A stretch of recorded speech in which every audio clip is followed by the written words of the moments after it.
By Christmas Eve, 1914, the First World War had raged across Europe for nearly 5 months. The grim reality of a hard war began to set in. Both sides began carving out trenches across the eastern and western fronts. They prepared for a war that had no end in sight. The Western Front extended for hundreds of miles through France and Belgium, protecting the heart of France from an invading German-led army. Life in the trenches was bleak. Soldiers on both sides were at the mercy of a bitter European winter. Supplies and morale were dwindling. There was insufficient medical care, and the enemy trenches were often only 100 feet from their own fortified positions. The distance between the opposing trenches, referred to as no man's land, was littered with the bodies of the deceased from both sides. To step into this space meant to step into nearly certain death. It was against this backdrop that on a moonlit night and a frost-covered ground, the unexpected occurred. It was something that defied the cold realities of war and would have a lasting impact on all those involved and even beyond. Well, let me say Merry Christmas, everyone. We're so glad that you chose to be with us this evening for one of our Christmas Eve services. And let me just stop by saying, if you have any friends that weren't able to get in tonight and got turned away because there wasn't enough seating, tell them we're very, very sorry. We hope that they can come back next week and join us for a service. But there are a number of people that just weren't able to get in tonight because of just the seating situation. So if you know any of those people, just express our condolences to them for that. And then lastly, before I get into the message, if you have a chance after service tonight and you've not seen it already, stop by the cafe and check out our Christmas Village. We had one of the craziest stories happen to us about a week and a half ago. Is a guy who does not come to our church, just knows somebody in our church, for whatever reason, decided to donate a Christmas village to us. One of these very expensive, these little buildings, and I think it's apartment 56 or something. And they say that the set that he gave us is worth over $25,000. It's crazy. Now, my wife has had a dream to have one of these in our home for years, but there's just no way that we're going to go buy something like this. And so she's been living out her dream all week, building this with a team of people, and they've been working around the clock to get this village set up, and it is huge. And it really is something special to see. So take the kids over there and go take a look after service tonight. It really is pretty awesome to see what they have built and what they've done. Now, we have no idea what we're going to do with it next week, but at least it was great for Christmas. So we do have it for Christmas. I don't know about you, but I love the Christmas story. But not just the Christmas story, because there's the original Christmas story. That's what we're here for today. But how many of you know, over the last 2,000 years, there have been a lot of Christmas stories. Stories that are built on or built around or built because of the actual Christmas story. And I recalled one of them recently. I heard somebody talking about it, and it kind of piqued my curiosity. And I remember hearing about it a long time ago, and so I decided to do some more research on it and kind of refresh my mind. And so what I want to do tonight is give you a little kind of a historical recounting of World War I. I know some of you are going to be thinking, what in the world does this have to do with Christmas? Like how is this going to tie together? Trust me, it does. Everyone that's been here, all 7 services so far over the weekend, it all fits together by the end of the message, but it may not feel like it's going anywhere at the beginning. You just have to kind of go with me as we get into a little bit of a history lesson. What I discovered is 104 years ago, this guy right here was assassinated. He was assassinated, and it sparked this massive global conflict. His name was Franz Ferdinand, and he wasn't the leader of any particular nation. He was just one of the many archdukes of the nation of Austria. And on his death, it sparked this global conflict that within a few days would become the very first World War. The chain of events, the first thing to happen was Austria declares war on Serbia. They believed it was Serbian nationalists that assassinated Franz Ferdinand. And then Russia comes to their defense and declares war on Austria. And then a few days later, Germany declares war on Russia and France. And then you have France and Britain declaring war on Germany. And then finally, the U.S. gets involved and declares war on Germany. All of this happened in a matter of just a very short amount of time, just a few days, all because of one man's life. Now, I don't want to disparage this poor brother's life because I never met him and I didn't know him, and I'm sure he was a great person, but I can say it did not have to escalate the way it did. It didn't have to get so big.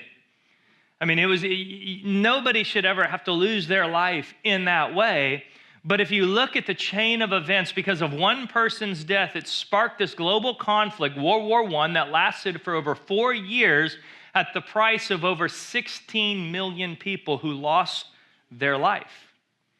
And the reason World War I was so deadly was because of a military tactic that they called trench warfare. Now, I hope you see the parallel with this today. Trench warfare is basically you establish your position. You have two opposing armies, and there's a battlefield. In the center of the field, they call it no man's land, and on each side, they dig into their position. They dig into these trenches. They hide themselves down in these trenches, never seeing their enemy eye to eye. They just kind of establish themselves, dig themselves in, get into these trenches, and then they just hurl a whole bunch of ammo and a whole bunch of bullets across the battlefield, killing a whole bunch of people.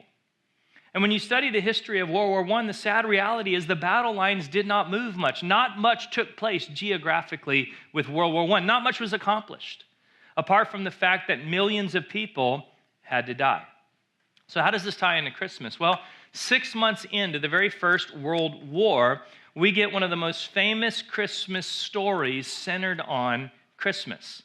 It was Christmas Eve, 1914, this very day, 104 years ago. You have, in the western front of the war, in the nation of France, you have the German troops on one side dug into their trenches, and the British troops on another side dug into their trenches. And in the middle of night on Christmas Eve, the British soldiers began to hear singing coming out of the German trench. And as they listened to the singing, they recognized the tune, the melody. The German soldiers were singing the Christmas carol, Silent Night, in German. And as they heard them singing this Christmas carol, all of a sudden the British troops joined in and began to sing the carol in English. And they tell us that all night long they would go back and forth singing Christmas carols, coming out of the trenches, singing together. Well, that first light of dawn on Christmas Day, the following morning, we don't know if it was a British soldier, we don't know if it was a German soldier, but somebody came out of the trenches unarmed with his hands up in a sign of peace, asking for somebody on the other side to come out and meet them. And on Christmas Day, they laid down their weapons and they called a truce, and the German soldiers and the British soldiers came together. Up until this point, it was a lot of fighting, and it was a lot of killing, and it was a lot of hating on each other. But on that day, they realized they all had something in common. You see, both the British and the German were Christian, and they had common ground that caused them to come together. They came together in worship of their Savior, the birth of Jesus. And on that battlefield on Christmas Day, they would exchange gifts, cigarettes, and chocolate, and even play a game of soccer in the middle of the battlefield. And it changed their life. It completely changed who they were. Because the next day, when the fighting would resume and the killing would resume, when the German soldiers and the British soldiers went back into their trenches, they refused to pull the trigger on each other. And so the officers had to send these soldiers to different battlefronts in the war just to get them to pull the trigger again. And in the military, they created a new rule called no fraternization. Why? Because you can't get to know who you hate, because if you get to know who you hate, you may not kill them. And that's what they discovered. And they called this the Christmas Truce of 1914. Now, it's a nice history lesson. What does that have to do with me today? Well, I hope you see the parallel here, because I believe right now in America, we're experiencing trench warfare all over again. And our weapons aren't bullets and ammo like their weapons in World War I. Our weapons are our beliefs, our words. But we have the most divided nation, and people are so dug into their trenches that they won't budge an inch. They won't even give an inch to see any common ground or see it any other way. We're divided politically. You've got Republicans and Democrats so entrenched into their positions that all they want to do is throw a whole bunch of ammo across the battlefield and kill as many people as they can. You see this racially in our nation. You see it socially in our nation. You see it in marriages. You have husbands and wives so entrenched they won't give an inch to try to find any type of peace in their marriage. And what's making everything so much worse is social media. Like, I'm at the place now where I kind of think the devil invented social media. Like, there may be some good things to it, and there are some good things to it, but man, it's ugly. Like, there are people who will go on their Facebook right now and they will say the most horrible things about another human being, a human being that Jesus Christ went to a cross and gave his life for, a human that they have never met before, but they'll say the most horrible things about him. And if they ever met him face to face and looked him in the eye, they would never say those things about him. It's like we have this trench where I can hide in my trench. I never have to look my enemy in the eye, and I can just throw bombs across social media and try to destroy as many people as I can. And I don't know about you, but this year has been exhausting. Like, it is emotionally exhausting to listen and to watch the news. Like, I get worn out watching. I mean, it's just a mess. And I'm a big, Sirius satellite radio guy. I love my satellite radio in my car. I listen, for me, most of the year, I just listen to the news when I'm driving around. I could not wait for November this year because every November on satellite radio, you get Channel 3 and Channel 4. Who's my satellite radio people? Channel 3, Channel 4, the Christmas channels, it's Christmas music. And it was like the greatest break in my life to just turn off the news for a couple months and just listen to Christmas music. Can I tell you, I've been so much happier the last few weeks just listening to Christmas music. And I really believe it's time for another truce. It's time to get some healing in our marriages, some healing in our families, some healing in our nation. So what is a truce? A truce is simply a timeout in the fight. It's just a break. It's a suspension. Let's stop killing each other for just a little while, and let's come together on some common ground. Let's just find an area where we can agree, and there's always a catalyst. In 1914, the catalyst was Christmas. It was Jesus. He brought two groups of people that were killing each other together on some common ground. So how does a truce work? Well, someone has to take the first step. Now, here's the problem, because the question is, who takes the first step? And you're going to hate the answer. You know what the answer is? You know who takes the first step? Whoever considers themselves to be the mature one in the relationship. Now, isn't that the problem? Because we all know we're the mature one, right? Like, no one in here today is the immature one in your conflict. Like, you are the mature one in your relationship. Everyone else is wrong. You're right. And the only reason you're in the mess that you're in right now is because of them. And so they need to get their act together so that you can have peace, right? But it's always the mature one that takes the first step. And then we've got to be willing to drop our weapons. And again, our weapons aren't guns and ammo like they were in 1914. It's our beliefs. It's our ideology. We've gotten to the place where our belief has become more important than people. And then we have to focus on what unites. And let's be honest, there are differences. We see things differently. There are different viewpoints in life. But does it have to be so ugly? Does it have to be so vile? Does it have to be so evil? Because at the end of the day, we are all one race, the human race. And for those of us that live here, we're all one people, American. And for those of us that follow Christ, we're all Christian. What would happen if we focused on the one thing that unites all of us, Jesus, and just laid down our weapons and called a truce? I'll tell you what will happen. Just like in 1914, there's this war raging externally, but there was also a war going on internally that was being settled in the hearts of these soldiers. And what took place is they left changed. They were changed when they walked away. And that's the opportunity I want to give you tonight. The opportunity we want to offer you is, why not this year? Instead of just attending another Christmas service, why not, instead of attending another Christmas event, why not experience one this year? Why not experience something where you can actually leave changed? Where you can do something different to deal with the conflict and the turmoil in your life. You see, the world has a way of dealing with conflict. The world actually has a word for dealing with conflict. We call it what? Conflict resolution. Now, here's the problem with resolution. Resolution means you've got to keep working it out. Resolution means you got to figure out who the winner is, and you figure out who the loser is, and you got to find some compromise. Well, they eventually resolved World War I. But the problem is it took 4 years and over 16 million people's life to do it. They had to die in the process for resolution. The Bible doesn't handle conflict that way. The Bible has a whole other method for dealing with conflict. It's called reconciliation. Conflict, reconciliation. What is reconciliation? Well, the word reconcile is an accounting term. It's a math term. What reconcile means is you bring something together by bringing the balance to zero. You give somebody a zero, they have all this that they owe, and you give them a zero balance, and all of a sudden it is reconciled because they don't owe anything anymore. Let me put it like this. I am so glad that Jesus did not resolve my sin. He reconciled my sin.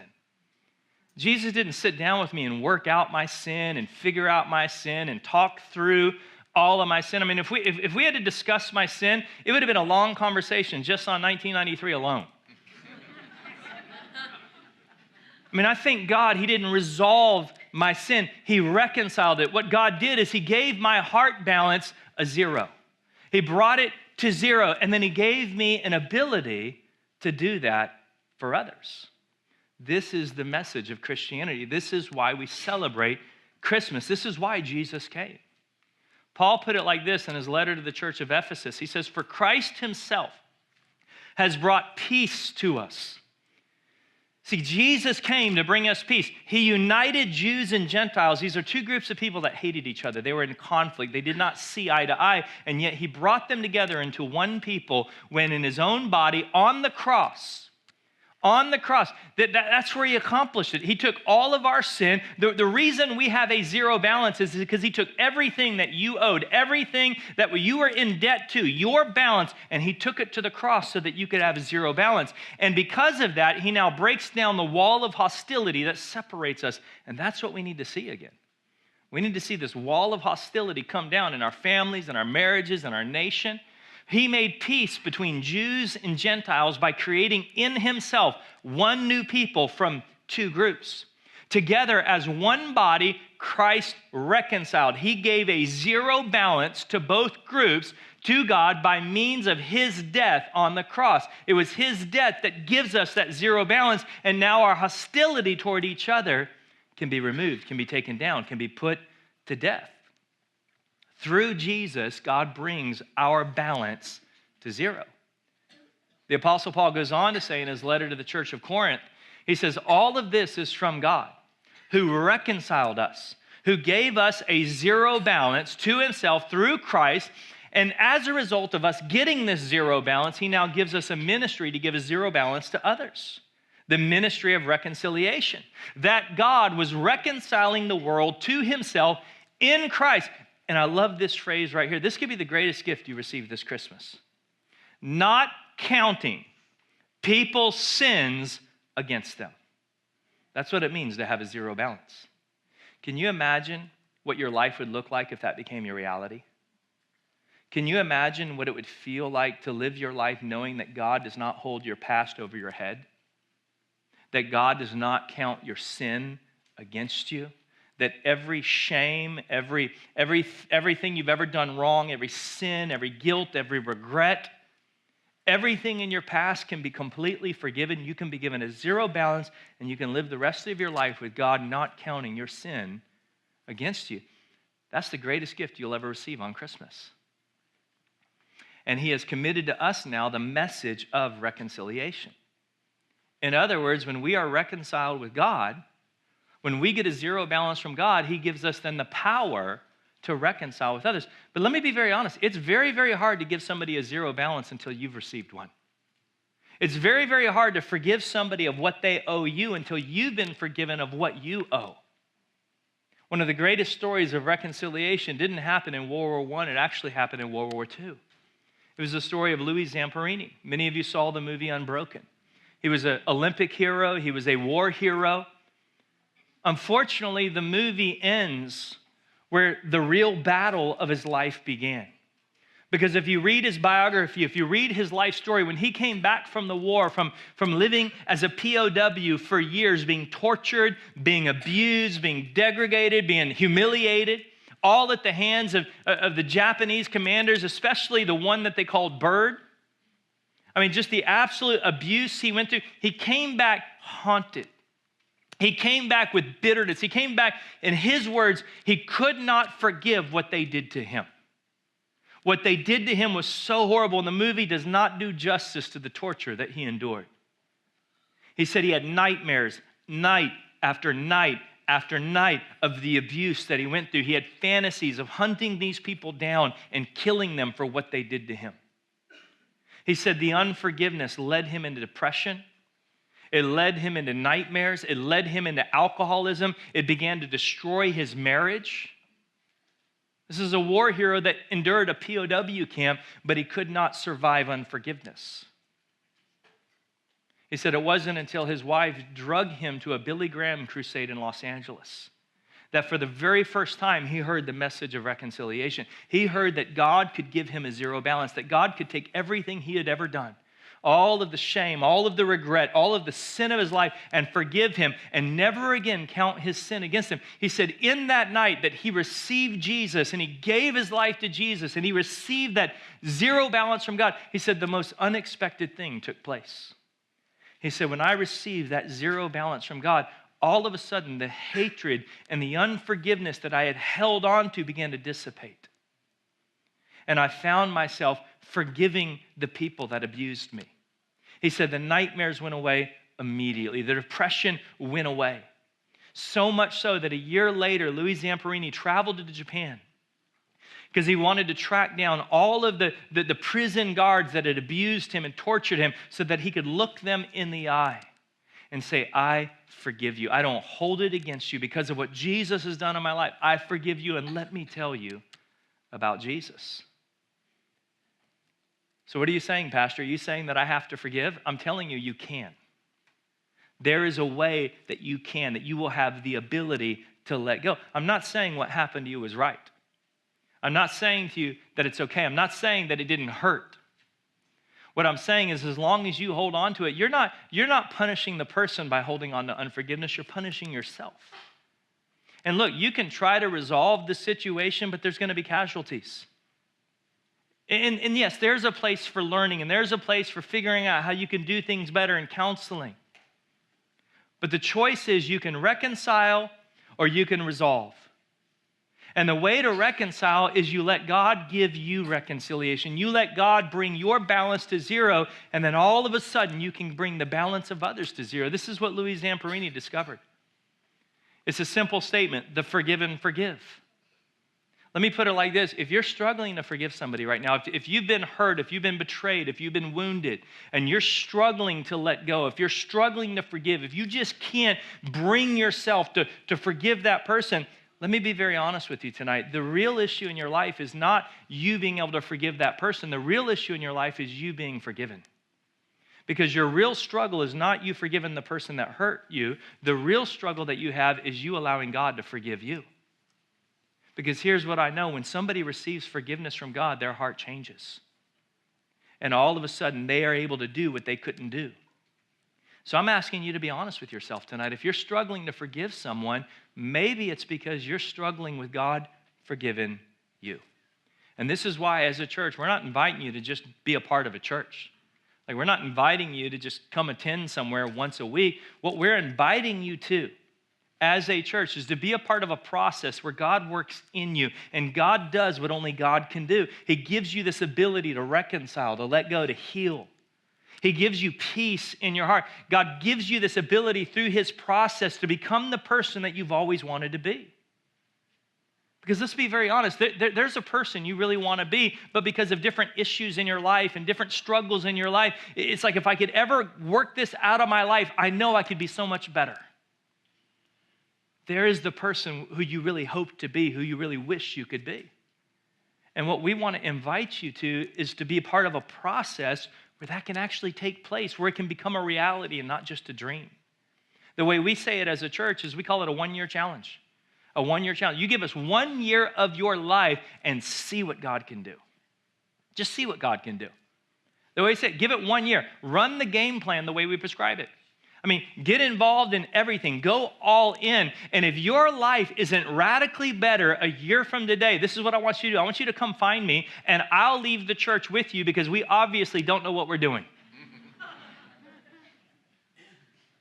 But here's the truth. Anybody that's ever taken the 1 year challenge, it doesn't take more than 2 to 3 months.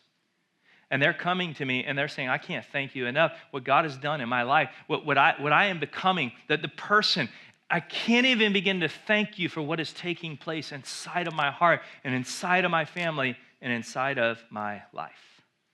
So why not this year, instead of making some New Year's resolutions, why don't you make some New Year's reconciliations? Why don't you allow God to give you a zero balance so that you have the ability to give some other people a zero balance? Because the first Christmas truce wasn't in 1914. The first Christmas truce was the day we celebrate over 2,000 years ago, when God stepped into the chaos of planet Earth. God stepped into the chaos of this Roman world of Roman and Jews. God stepped into the chaos of this family, this young teenage couple who are pregnant and they're not married yet, and the mess of the situation. And the Christmas story tells us in Luke 2, the angel said to them, do not be afraid. I bring you good news that will cause great joy. Can I tell you, when you hear Christianity for the first time, that's the reaction. If that's not the reaction, you didn't hear about Christianity, you heard about religion.